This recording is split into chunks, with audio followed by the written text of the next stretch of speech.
Yo, yo, yo, what's up, everybody? Thank you for tuning in to yet again another fantastic episode of Keeping It Geekly. It's your Cape Crusader Cody, and we're hanging out with fellow Yeti, Jimmy Gaspero. This is our first time chatting, and we've known each other for years, been a part of the same, publication for years. It's an honor to get you on. It's an honor to be here. I'm so excited. I mean, I knew of you in terms of social media, and so excited when you started doing stuff for Comic Book Yeti, and still doing everything that you do with Keeping It Geekly. So yeah, the honor is all mine to be here and sit down, and it's so nice to have a social media or internet friend and to see each other and actually chat. It doesn't happen as often as I'd like, so I really appreciate you taking the time to talk to me, Cody. Yeah, and likewise, I think you're one of the people in the podcast scene that I look up to. I'm like, he's really out there doing his thing.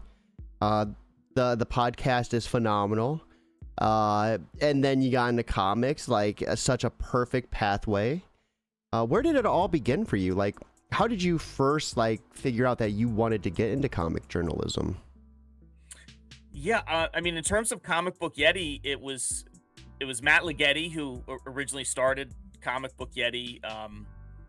I think in 2017 or 18, maybe even a little earlier than that. But I was familiar with Matt and Comic Book Yeti, just from online, from social media, and I would read some of the reviews, and I would post on social media about some of the comics I liked, and it was just a matter of Matt had reached out to me and had asked if I, wanted to review comics, if I ever thought of actually doing that. And I said, no, I just like posting things, I'll take a little screenshot and I'll say, hey, I read this comic and I really liked it. Because I don't have an art background, and I just felt like I didn't have the knowledge to Mm-hmm. actually review a comic, credibly. And so I think Matt had approached me once about it, and I said, oh, thank you, but no thank you. And then he, approached me about it, I think a second time, and I said, I just don't know. I like the idea of it. I really like Comic Book Yeti. I just don't know if I feel comfortable doing this. If there's any legitimacy to me talking about comics. And I really liked Comic Book Yeti's particular format in terms of how they laid out their reviews. I thought it was a little different. I liked that they did indie comics, and kind of tried to shine a spotlight on indie comics. And eventually I said, all right, well, I'll try it. And they assigned me a comic to do. It was Norm Kanyu's The Junction. It was the first comic I ever reviewed. And yeah, I think my first review for Comic Book Yeti came out January 20th of 2021. So it's been 5 years now that I've been doing stuff for Comic Book Yeti. And I reviewed a couple of comics, but then there was an opportunity to do a review or do an interview, like a written interview. And because Byron hadn't joined yet, we hadn't had the podcast yet.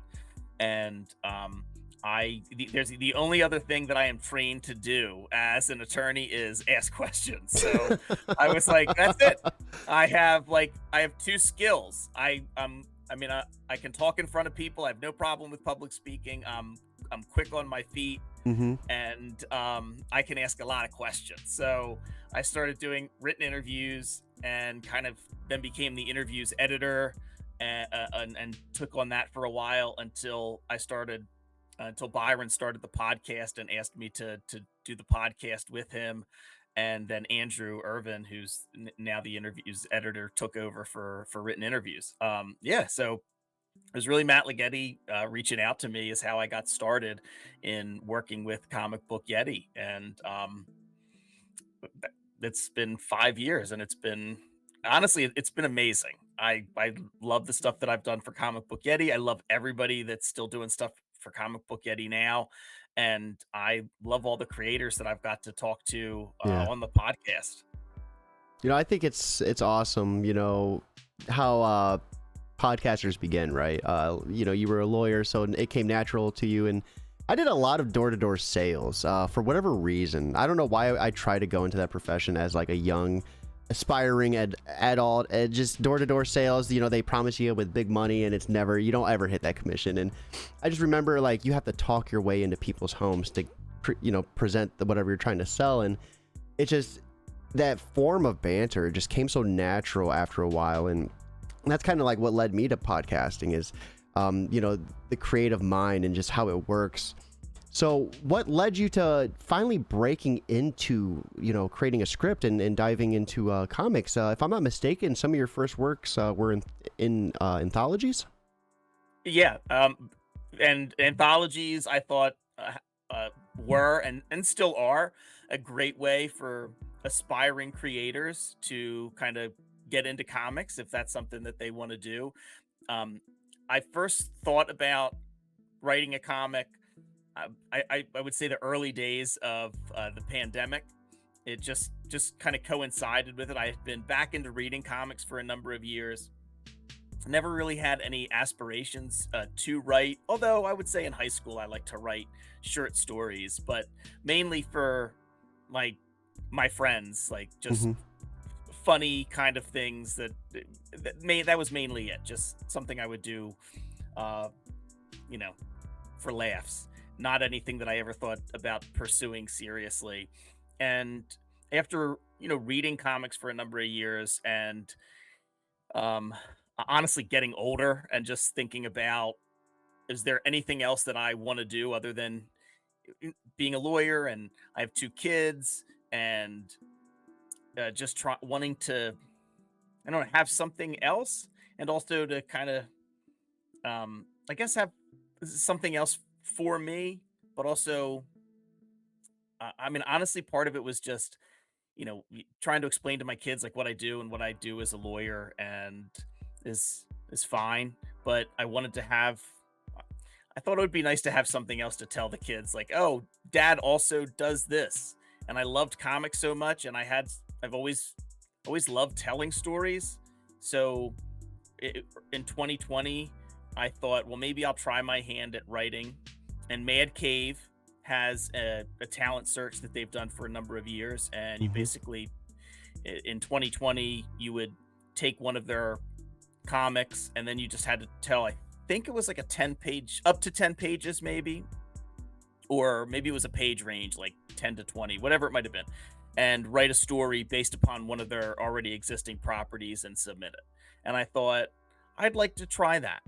So I went to the library and I got Scott McCloud's Understanding Comics. Yeah. I bought Bendis's book, which I think is called uh Understanding pictures or something like or that. Words with Yeah, Pictures, yeah, yeah, or yep, I something got like it too. that. I tracked down a copy of Denny O'Neill's book on writing comics. That's very like DC centric. And yeah, so I got a bunch of books about writing comics and how to format a script, and then I went back through old graphic novels that I that had scripts as back matter, and would look and see like, oh, how does Tom King format a comic book script? Mm-hmm. And I just set myself a goal to write the script and submit to the Mad Cave talent search. And um and then being online, I saw a couple other anthologies that would, no experience needed, just like, here, submit your pitch, or submit a 2 page or a 4 page script. And I did that for a number of anthologies. And the first one I ever had a story printed in was Lifeline Comics by Visibility. I wrote a story. I was paired with Beck Kubrick. It was a 4 page short. Taylor Esposito lettered it, Oh, that's and yeah, awesome. Cat and Phil gave me my first shot. And yeah, I been in a few anthologies since then, in the past like 5 6 years now. Many more that I have been rejected from, but that's the nature of it. You just keep going. Yeah. And yeah, and from getting the idea that I could write a comic book script and I had a story to tell, It's been 6 years from that point when I first started it to now. In April will be my debut graphic novel. Is honestly like pinch me. I Hmm. kind of can't believe it. Like if I walked through a doorway and I stepped and I stepped like out of the Star Trek Enterprise's holodeck and this was all some elaborate fantasy, I would not be surprised. And it's huge. It is a big book. What, 130 pages with some of the back matter. It's huge. Yeah. I And think it's like 118 like story wise, but yeah, thank you. it's all your work accumulated to this moment, and I love how it all began with the Mad Cave talent search and all the work you put into. Do you feel like maybe like starting out as a lawyer first helped you kind of like start your preparation for this the way you did, or was that something that you kind of just felt you needed to learn more about the subject? Well, I definitely think that already having a career as a lawyer and also having like that to fall back on Mm-hmm. helped that I not that I wasn't bothered by rejection, like no matter what, rejection I think always like stings a little, but having a career to fall back on and also, April 20th actually will be my anniversary of 20 years as an attorney. I think having that uh helped to just like keep going. Yeah. I think maybe if for somebody who's starting out and like this is what they want to do for their career, um and there's a lot of pressure and a lot of stress when like this is what you want to do and like it's the only thing you want to do, and I admire folks who are you know forging that creative path Mm-hmm. as like the main goal, whether or not it's writing, whether or not it's acting, any creative field. Whether or not it's being an artist, I admire that so much. I think that I mean, in college, I wanted to be an actor, and I didn't do that. I went with a much safer path, just because that's kind of always been my personality. I'm not a gambling person. Sometimes maybe to my detriment, even when it comes to betting on myself. So I just feel like with my personality, already having a career in place and then trying to turn to writing helped with my overall perseverance. And I Mm-hmm. think more so than anything else, more so than having a great story idea, more so than being a very like a natural, if there is such a thing as a writer with just like a natural ability, like whatever it might be, I think perseverance is one of the main things, because in any creative field, it's the same thing with, I have friends who are actors, and Yeah.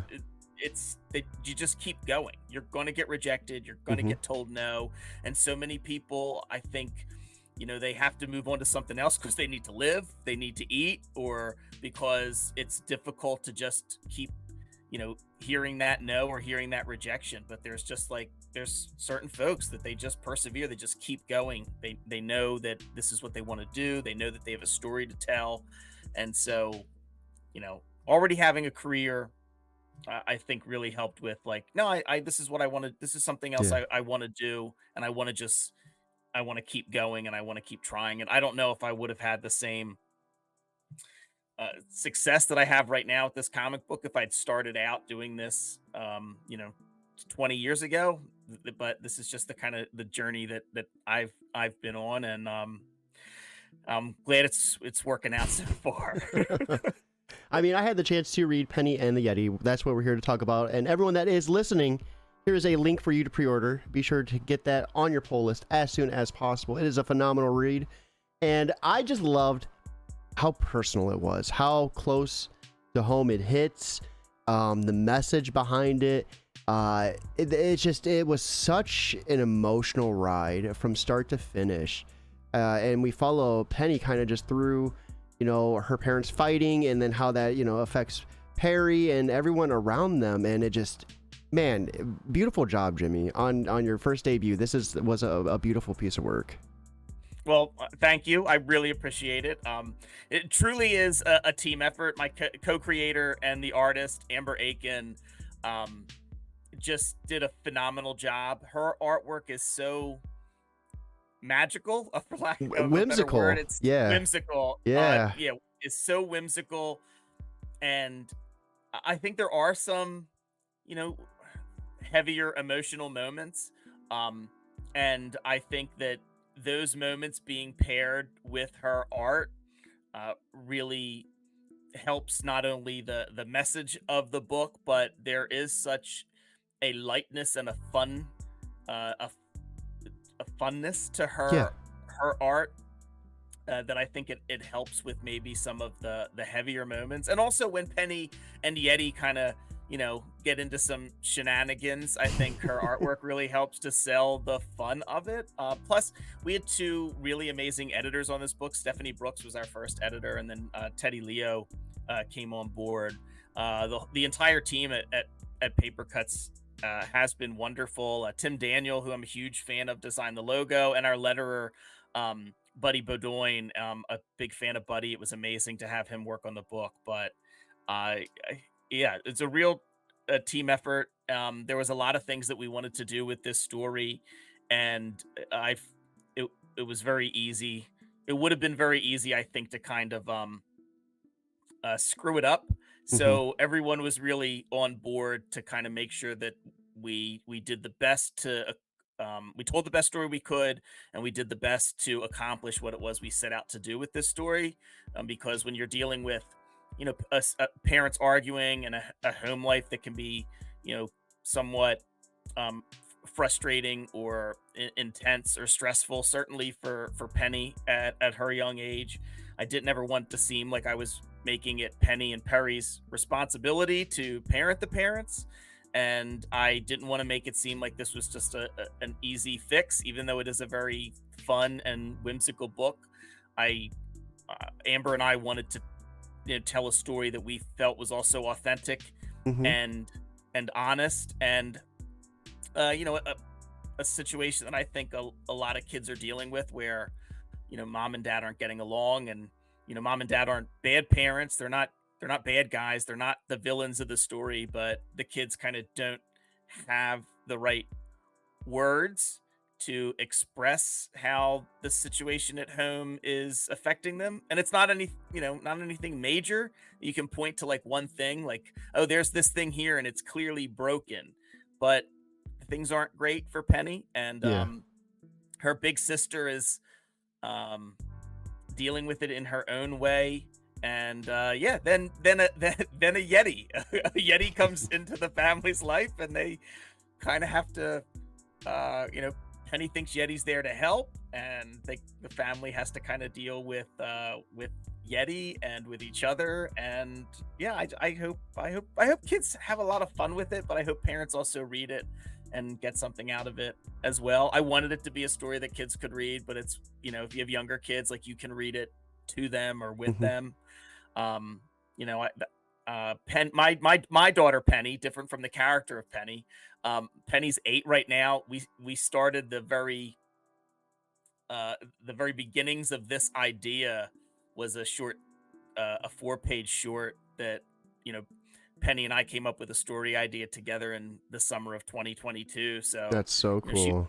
she was 5 at the time, and we came up with this story idea that I scripted. Beck Kubrick, who was the artist for the first story I ever had published, um, Beck was busy but put me on to Amber, and Amber did the 4-page short, which eventually was the beginning of what would become, Penny and the Yeti. And yeah, I always kept in mind, like, what type of stuff my Penny liked, Hmm. and we've been writing this story while she's going from 5 to she's 8 now. So That's so cool. yeah. So let's gush a little bit about Amber. The interiors were gorgeous. There's a couple moments in particular when Penny was in the closet and you could just see the lights glimmering in through like the shutters, and so you're looking at the interiors and you see the highlights from the shutters on the actual like Penny in the background. Such an awesome moment and attention to detail. And I really loved the library scene where they're just kind of like, you see the dotted line and they're just walking through the library and it's like an overhead view, and it was so detailed. Phenomenal work. Yeah, I mean, I wrote in there that I thought it would be neat. Like, I put in the script, I don't think I definitely was not as detailed as Amber was. I think in the script I was like, "Hey, I think we should do like a two-page spread here. Let's like do like a big shot of the library, and maybe we'll do something where they're walking around the library Hmm. and we can kind of see them hit all the spots." And I think Amber was probably like, "Oh my gosh, I have to draw so many books." Yeah. But she told me about like her process. I think she kind of modeled it off of her own local library a little bit, and yeah, she just did an amazing job. It's so detailed down to this was something Amber had said, down to like the copier in the Yeah, there library, was a like. poster. Yeah, but yeah. And I just love how it it really gives a sense that, because I love my local library and the Brandywine. Shout out to the Brandywine 100 Library in Wilmington, Delaware. But I mean, my wife Sarah is a professional photographer, so she works a lot of weekends, weddings, and things along those lines. So, you know, especially before the kids started school, I would work during the week. She'd have the kids when they weren't in school, and then on the weekend she would work, and I'd have the kids. Um, and so you always are thinking of what can I do with the kids, so we're just Hmm. not sitting in the house. And like we'd hit the, especially when it was nice out or in the summers, we'd in the summers when we were like um when we would both be home too. But we'd hit the park, we'd hit the library, we'd hit the comic book shop. And I mean, the library is right down the street from us. We love the library. Yep. And Amber's the same way. Amber's a she teaches. She also works at like I think part time at the Eric Carle Museum for like children's picture book. I can't remember the whole title of the museum, but it's the Eric Carle one in Massachusetts. And libraries are really huge and important to her as well.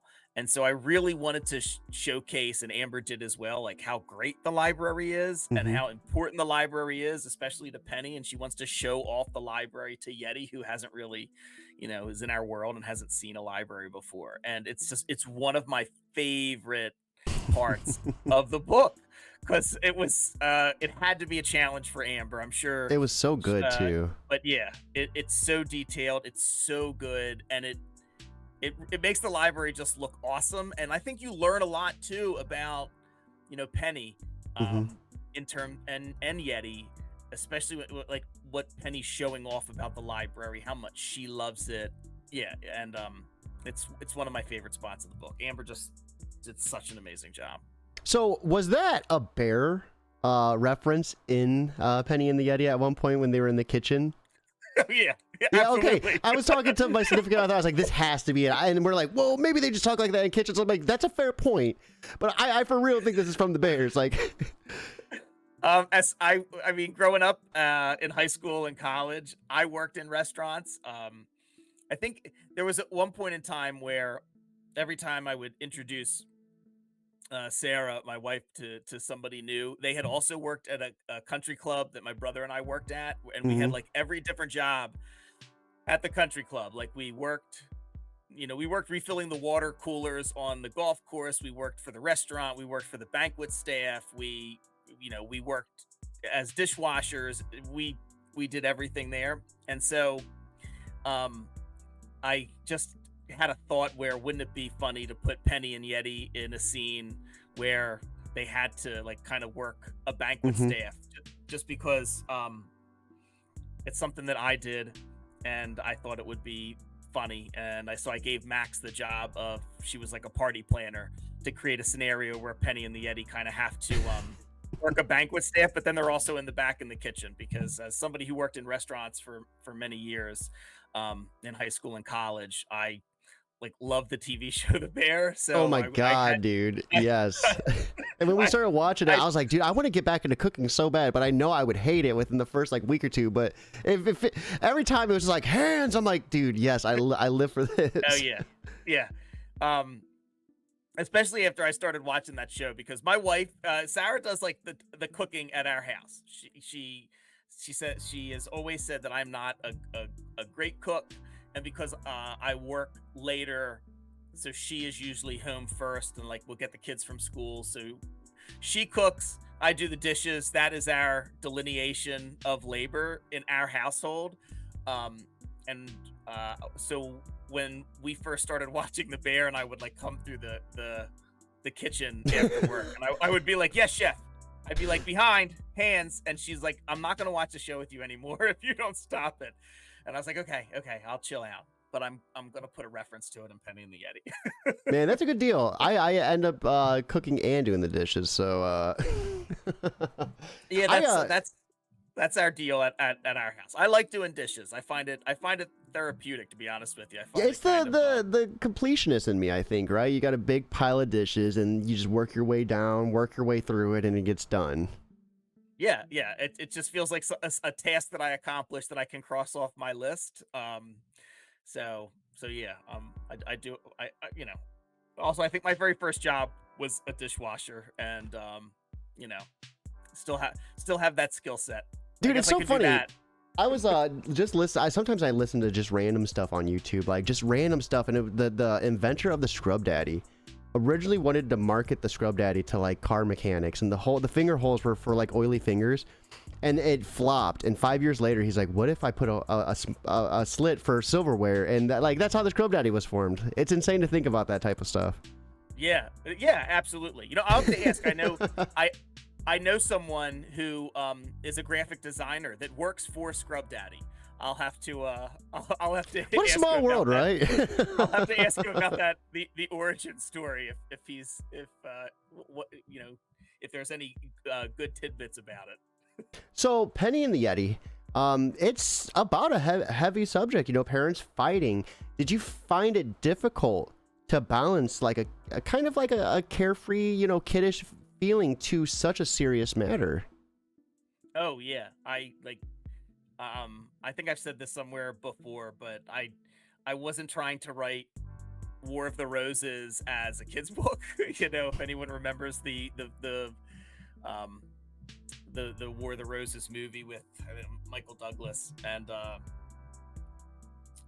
Danny DeVito's in it, but in any event, yeah, I was very mindful of it. Amber was as well, and Stephanie, our first editor on the book, was always like, if I wrote a scene that she thought the parents were being too mean, she had to remind me that like this is a kid's book, and we need to be able to show that there's this conflict without it, seeming like it's like I said earlier, like the parents are like bad parents, or the bad Hmm. guys are like the villains of the book. I didn't want to do that, and so the whole team, like we were all very mindful of it.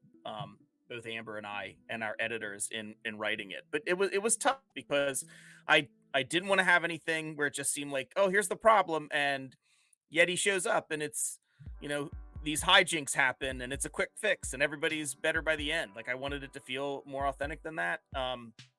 But I also didn't want to make anything where it's going to seem like scary to kids, or where it was going to be, a turn off, or the conflict would be too much. So Hmm. yeah, it was a tough line to walk, but this is the kind of the task that we set out to do, to have a super fun kids book, but also dealt with some real issues in a way that I thought younger kids reading it could, grasp the basics of it and still kind of understand, and maybe get something out of it in terms of, it's okay to kind of express how things around the house are making you feel, and Yeah. trying to find those words to, as Penny tells Yeti, deal with those big feelings. We have Yeah. to find an outlet for them, and that's a big part of what this book's about. But yeah, it was a tough road to hoe, as they say. But I yeah, really loved you weren't afraid to steer away from some of the more serious topics too. Dropping the big D word was a big doozy, and I loved just it was told through like the lens of a child. So you really feel a lot of what this child is feeling and what they're going through, and it is such an interesting perspective to look at from a parent point of view. Looking at how your child feels throughout an argument and a fight, and it's so quick and easy to get to a fight, but the fallout is like the explaining the fight, apologizing about the fight, just in real life terms. and kind of seeing some of that in comic format. Um, Man, what made you have to tell this story? I think, well, I mean, I honestly, I think part of it is some of the stuff that I deal with at home, that my family deals with, that I've seen my friends deal with and go through. I mean, my friend group and the people that I know, it runs the gamut, right? I have people that are still single. I have friends that are married for a long time. I have friends that are currently separated. I have friends that have gone through divorces and are Mm-hmm. on, you know, their second marriage. Like there's I have friends that are together but have never been married, but have been in a long term relationship. Everything. And you know, and when you have kids and you also have your adult relationship with your partner, with your spouse, with whomever it might be. I was seeing a lot of times where you get so focused on the conflict or what is happening with you and your partner or your spouse, and you try to say that, well, we're just arguing with each other, we're not arguing with the kids, Mm-hmm. and we'll deal with that aspect of it. And a lot of times I felt like the kids were getting kind of like the short shrift in it, because and I sometimes even saw that in my own house. My wife and I would argue about something, and you know the the kids would be like, "Oh, what's going on?" Because if the argument was like, before everyone was in bed, and you just sometimes you get caught up in it and you forget Yeah. that, oh, there are kids listening, paying attention, absorbing Learning. these things, learning. you know um they're they're going to model how they deal with Mm-hmm. conflict off of like what they see with us, and I'm like, That's oh, am such I a scary forgetting? thing, isn't it? Like, Oh yeah, like that's how they're going to learn to that's how they're going to learn that's how the kids are going to learn to deal with conflict in their own life, conflict amongst their you know partner or spouse or significant other in a relationship. Like, that's how they're going to learn. And you sometimes I feel like you get so focused on your relationship with your partner, and you are dealing with whatever that conflict might be at the time, and then when that's over and you've gotten beyond it, you're just, oh well, everything's fine now, so the kids are going to be fine.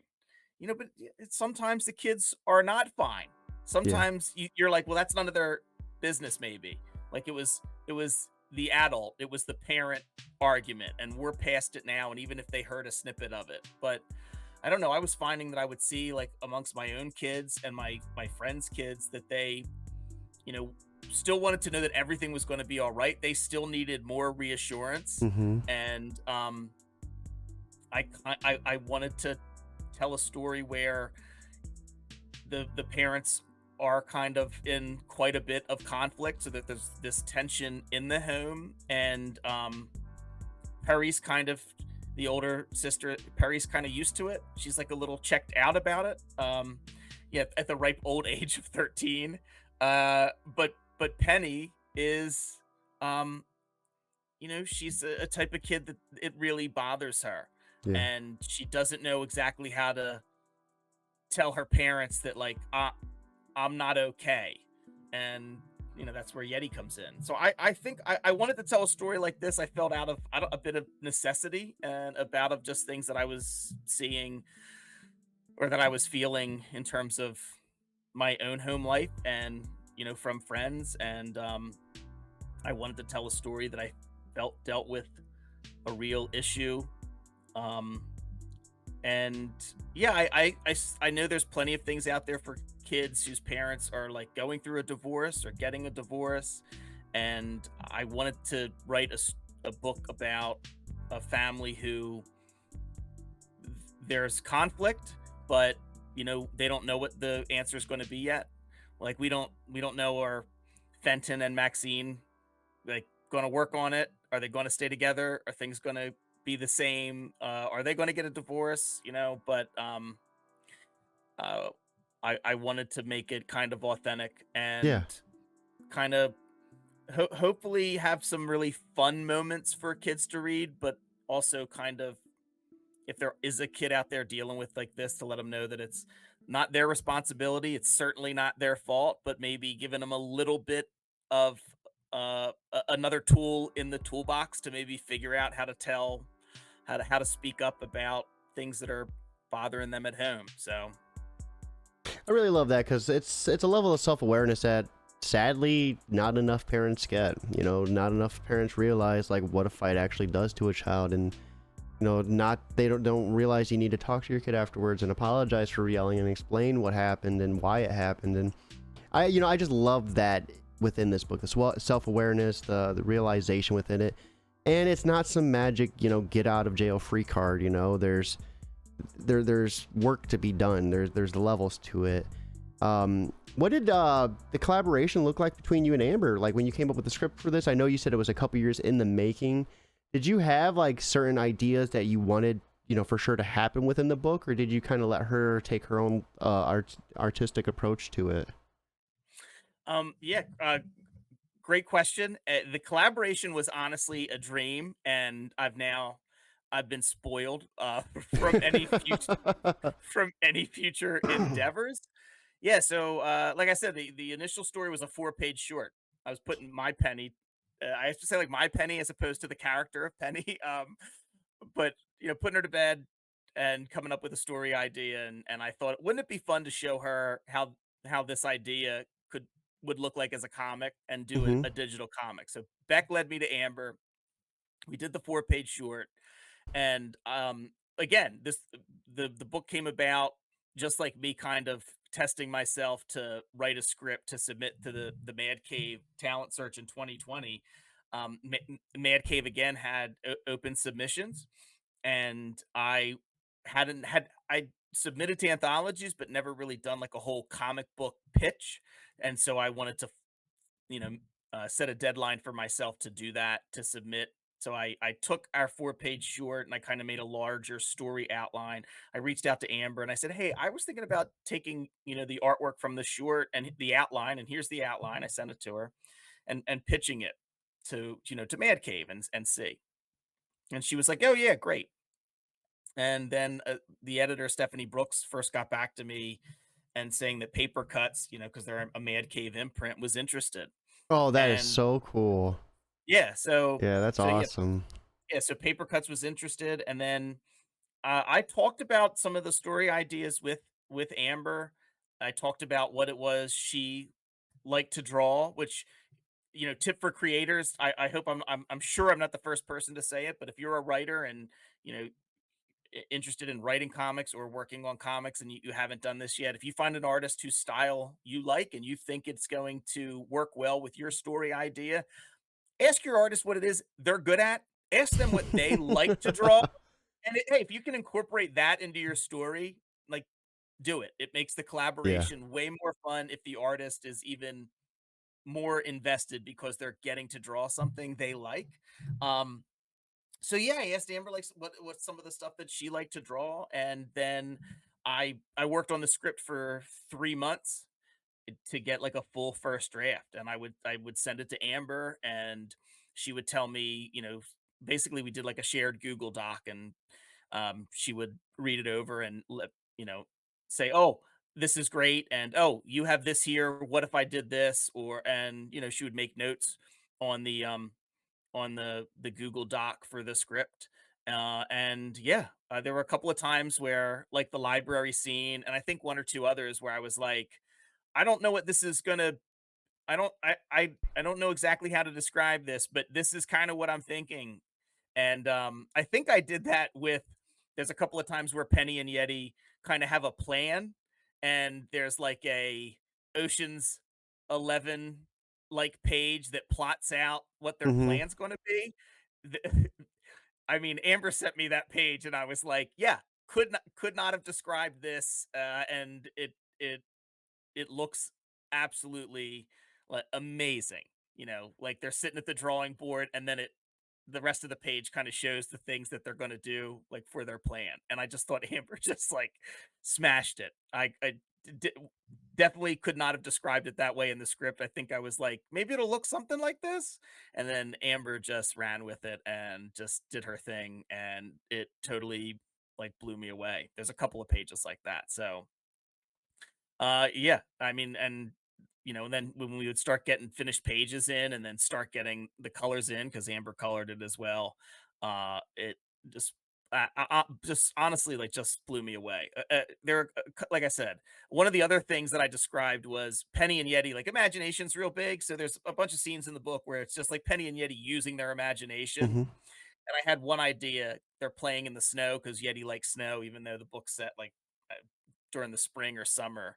And I had this idea that maybe they throw a snowball at Peri, who has just walked out of the house, and we kind of see the snowball melt as it goes from one side of the panel to the other. Hmm. And when Amber showed me that page, I was just like, yeah, that's honestly incredible. Like I couldn't I know I didn't describe it this way. This is even like this is what I love about comics. That's even Yeah. better than I could have possibly described. It's just Amber taking this idea that I had and really bringing it into focus and putting it in the book in a way that is magical. So I love that. I love that. So we have our good friend Part Time Comics throwing some horns in the chat over on Twitch and Tipsy Pickle as well. For anyone that is watching, here is a link to the book we're talking about to pre-order Penny and the Yeti from Paper Cuts. There's a nice 25% discount on the site. Get your pre-orders in. When is this going live? the book, Yeah. yeah, the final order cutoff for the book is March 30th, and then it'll be out at your local comic shop or wherever you get your books on April 21st. So exciting. That is so exciting.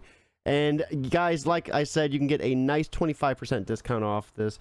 It's one hell of a read. Even if you're not a kid, pick this up and just kind of work. I mean, it made me take a look at myself and be like, all right, what can I do better? Because I just loved how real the relationship between Fenton and Maxine was. Like, just like trying to do the right thing sometimes and it being mistaken as like an act of aggression or mistaken as like you just trying to be annoying. And it's like, dude, I've been there. Like, oh my god, I've been there countless times. Did you feel like you had to walk on eggshells around your wife when this when you let her read this? Oh, she has not read it. I I I think she saw like a couple of pages of it, and I was like, "Are you gonna read it?" And she's like, "I will." She's like, "I will read it. I will read it. I just don't know if I'm there. I'm there yet." Oh I my think there are goodness. not that any not like it's like Law and Order SVU ripped from the headlines or anything like that. Not that I stole anything verbatim. Hmm. But anyone, my Sarah and I we've been married 18 years. We've been together for almost 23. So I think any type of long-term relationship like that, and I tried to make the relationship of Fenton and Maxine realistic. So Yeah, there are yeah. certainly things in there that are, reminiscent. Reminiscent of or similar to some real um disagreements or bickering moments that Sarah and I have had. So she hasn't read it yet, but she said she promises she will. So Hey, make sure you get some flowers or some chocolate or something nice to accommodate that reading session. Maybe cushion the blow a little bit. So, Jimmy, what are you up to next outside Penny and the Yeti? Are you taking a little break, or do you have anything else in the pipelines or behind the scenes that you're working on? yeah, I mean, I'm working on a couple of different things. I'm just not sure what exactly I'm going to do yet. Last year, I also kickstarted my own anthology. I took a couple of my short comics that had been already published in other anthologies, but I had a couple of others that um, I had had done. I had written and then worked with an artist and had Hmm. done, hoping they would get in an anthology, and maybe they didn't. I had like one where the anthology just never came to fruition. Um, so they just like they I might have shared them on social media, but they never saw the light of day. We're certainly never in print. So I kickstarted like it ended up being like about 90 some pages of That's a decent amount because a lot of anthologies are what, like 4 to 8. Yeah, it just depends, but yeah, this was like 90 some pages of comics that I had written. One of them I co-wrote with Byron O'Neill, and yeah, so I did that last year.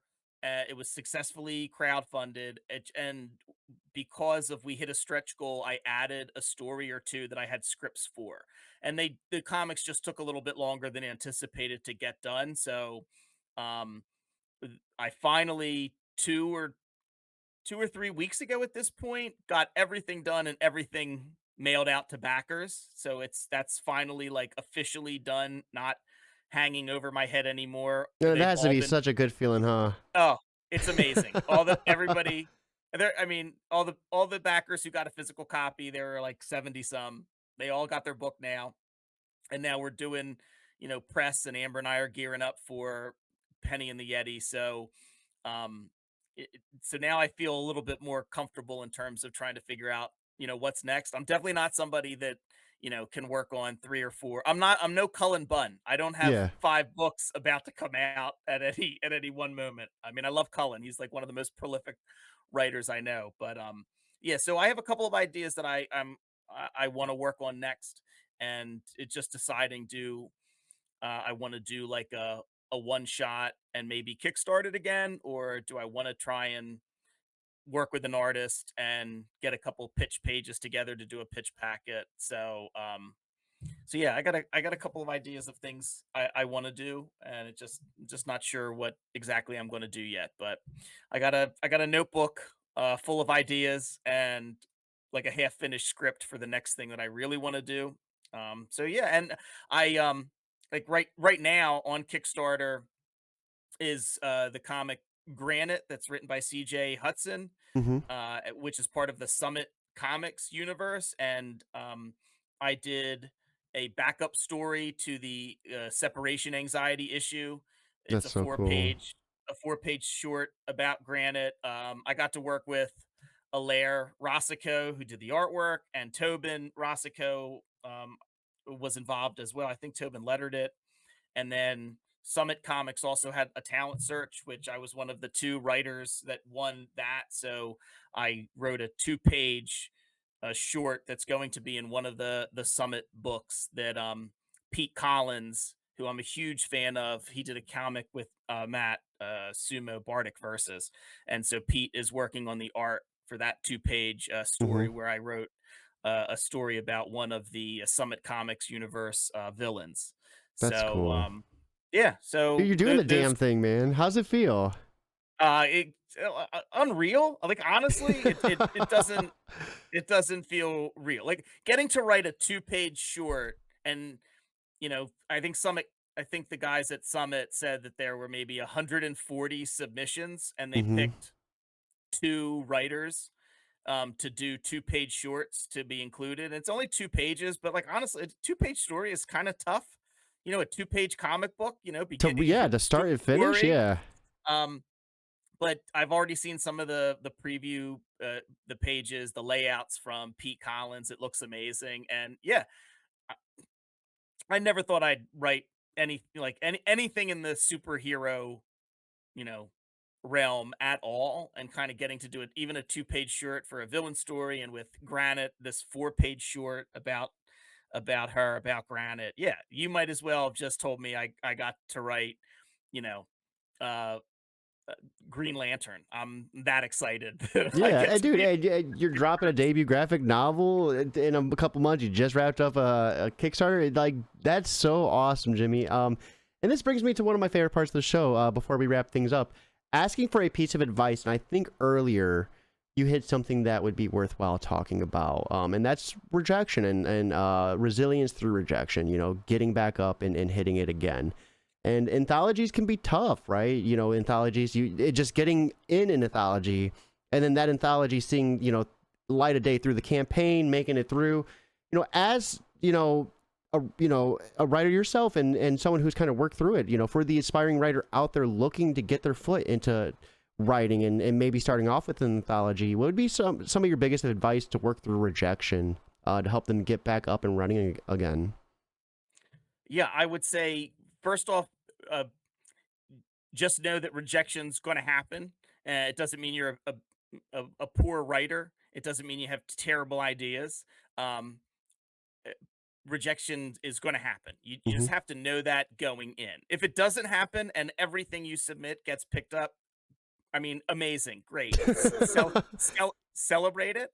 But that's probably not the case. So I think number one, you have to know that I might get rejected from this, but um, I try to understand all of the all of the decision making that goes into picking an anthology. Like sometimes they pick stories that are not too similar, so that the anthology reads a certain way. You know, sometimes they're looking for something, you know, very particular. So there could be a million different reasons that your story was rejected that has nothing to do with your, you know, your ability or your talent as a Hmm. writer. So I just think you have to go into it knowing that I'm going to get rejected, and you have to go into it though also knowing that I'm not going to stop, because everybody has a story to tell, Yeah. no matter what.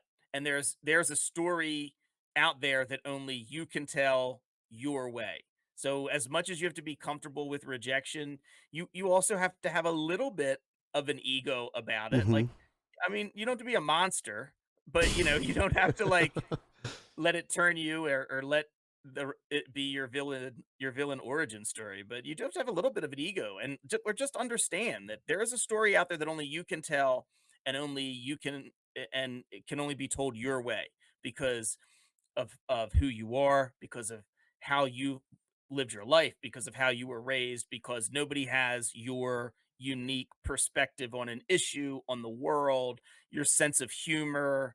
Yeah, and nobody says that you have to go and write the most profound, important, meaningful story like right out of the gate. Hmm. There is I think there's a ton of value in pure entertainment and escapism. I mean, I don't care who you are, life's hard. Like Yeah. whether you have, I mean, there are things that make it harder, depending on certain factors, whether or not they're like, you know, status or economics, financial, but life's hard and short for everybody. Nobody Hmm. gets everything they want, nobody gets out alive. And so I think there's a lot of value to, if you just have, if you have a great sense of humor and you have a funny way of telling this story, whatever it might be, or if it's, you know, like superhero stuff and it's wish fulfillment and it's just an escape from the everyday type of stuff. So whatever that story is, you're the only person that can tell it. So you have to know that. And I think, you know, when you get rejected, there's going to be something else. And right now, there's no better time if you do have a story to tell and you are getting rejected from an anthology or you're getting rejected from a Hmm. publisher. There are a million resources for crowdfunding and how to do it yourself. Yeah.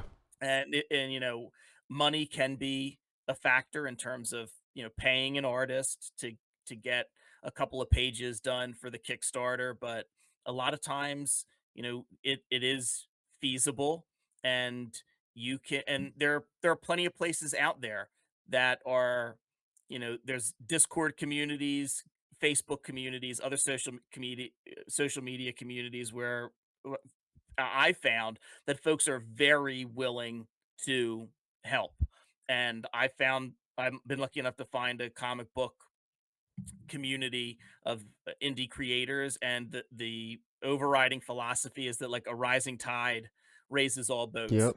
And they are not about gatekeeping any secrets, and they are very willing to help people, whether or not it's promoting your Kickstarter, marketing, laying out of your page. And you know, if you're getting rejected from those types of publishers, there's no better time than right now in 2026 that you can publish your own story Hmm. and do everything your way. You might not get like the biggest direct market audience, but you're you will find an audience. And yeah, I that's that's about all I got, Cody. Yeah, there's really no perfect time to start, right? Besides just starting. You don't Yeah. wait until you're perfect. You just go. You just do the damn thing. And Jimmy, it's so awesome to see the work that you put into just creating comics over the course of the last couple of years just coming to fruition and just blowing up. I mean, 2026 is the year of the Jimmy, it feels like.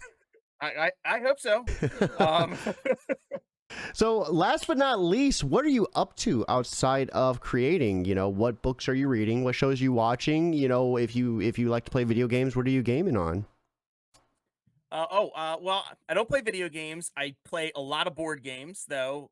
So I do like board games. In fact, my Penny and I this morning, she woke up, she wanted to play a board game, and we have this wonderful game that I bought at PAX Unplugged in Philadelphia a few years ago called Catastrophe, and I think you can get it on Amazon. And honestly enough, oddly enough, I think the name of the company is Original Sasquatch, so another cryptid. Um, but it's called Catastrophe, Hmm. and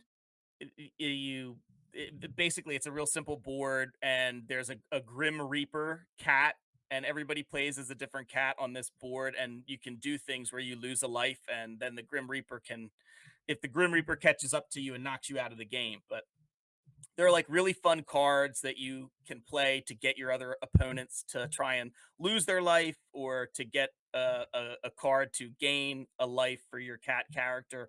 How many life? And You they got have, 9 lives in it or what? yeah, you got Okay, 9 lives. yeah, I was gonna say that Yeah. you have to. And they have these power cat cards, and all the artwork is amazing, and it's all characters that are cat puns. So you have these special power cat cards. So it's like Cat Lisi, the Meow DeLorean. Hmm. So all like pop culture. Strange Fur Things is one of them, with like the whole cast of Stranger Things as cats. So it and so Penny and I, and Charlotte, my oldest daughter, the three of us played that this morning, and it's like a great family game. Um, it's super fun, and especially if you like cat puns, it's definitely a game for you. So we've been playing a lot of that. In terms of watching stuff, um, I've been going back and rewatching 30 Rock, just Okay. as for something to have on. I watched it when it was originally on, but I was going back and watching 30 Rock. I just finished up. I mean, I'm a big fan of Severance. I am a big fan of Shrinking, so I'm watching the new season of Shrinking right Hmm. now. Um, I'm a big fan of that show. Um, and yeah, in terms of comic books, oh man, I've just been reading a ton of stuff. In terms of like stuff that I've read recently, like the past year, Keezy Young's Hello Sunshine is an amazing graphic Oh novel. yeah. It's one of the best I've read. Absolutely incredible, incredible artwork. Keezy's amazing. Yeah, and in terms of like monthly comics coming out now, I've really enjoyed recently the Event Horizon that Christian Ward and Tristan Jones did. I thought that was really great.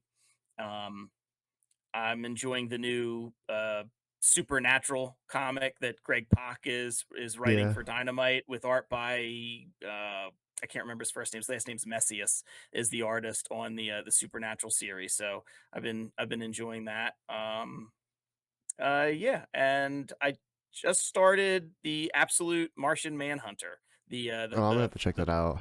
the first volume. I read the first volumes of Absolute Batman, Absolute Wonder Woman, and Absolute Superman. I read the trade of each one of those for the first volume. So yeah, I'm a big Batman Dennis is Camp fan. absolutely fucking bonkers, dude. Yeah, In all the yeah. right ways, just absolutely bonkers, dude.